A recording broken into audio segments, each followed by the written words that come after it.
ويضيق صدري ولا ينطلق لساني فأرسل إلى هارون সন্তানের জন্য আসলে কোনোদিন আমি বিরহ করি নাই, আমি আনন্দ নিয়ে আসছি, এই কারণে তার গায়ে সাদা পোশাক আছে।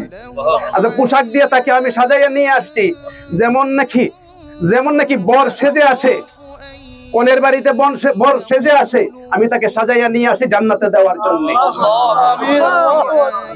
শুক্রবারে বিকাল থেকে তার জবানের মধ্যে তেলাওয়াত ছিল, জবান থেকে তেলাওয়াত বের হইছে, আল্লাহুল্লাযী লা ইলাহা ইল্লা ওয়ালান তাজিদ লাহু নাসীরা, এরকম আয়াতগুলা পড়তে ছিল, অনেকগুলা পড়তে ছিল।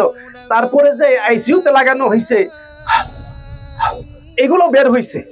যাই দেখি, আমি শুনি একটু যে কি পড়তে চাই, কি করতে চায়।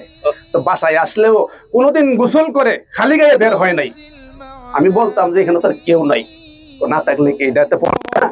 তো যাক, আলহামদুলিল্লাহ, আমি আমার আল্লাহ পাক রব্বুল আলামিন কেন আমাকে এই সন্তান দিয়েছেন, এটা না দিলেও তো পারতেন। এখন নিয়ে গেছেন, অনেকে বলে যে অকালে মৃত্যু, আসলে মৃত্যুর কোনো কালই নাই।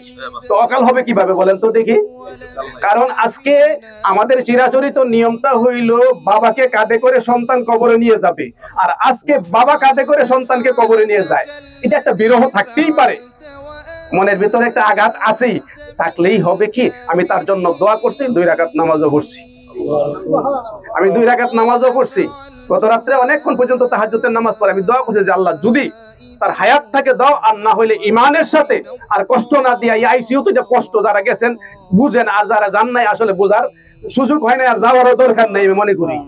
আমি হাসি মুখে কিন্তু আসলে সারাটা ঢাকা থেকে আমি পর্যন্ত আসছি। বাইতুল মুকাররমে সন্তানটা জোহরের পরে নামাজের কথা ছিল, আসরের পরে হইছে, হাজার হাজার ছাত্ররা এখানে কমান করতেছে যে আমরা আসরের পরে দেন, আমরা আসতেছি, আমরা সাইফুর রহমানকে আমরা অত্যন্ত ভালোবাসি, দেখা না হইলেও আমরা জানাজায় যেন শামিল হইতে পারি।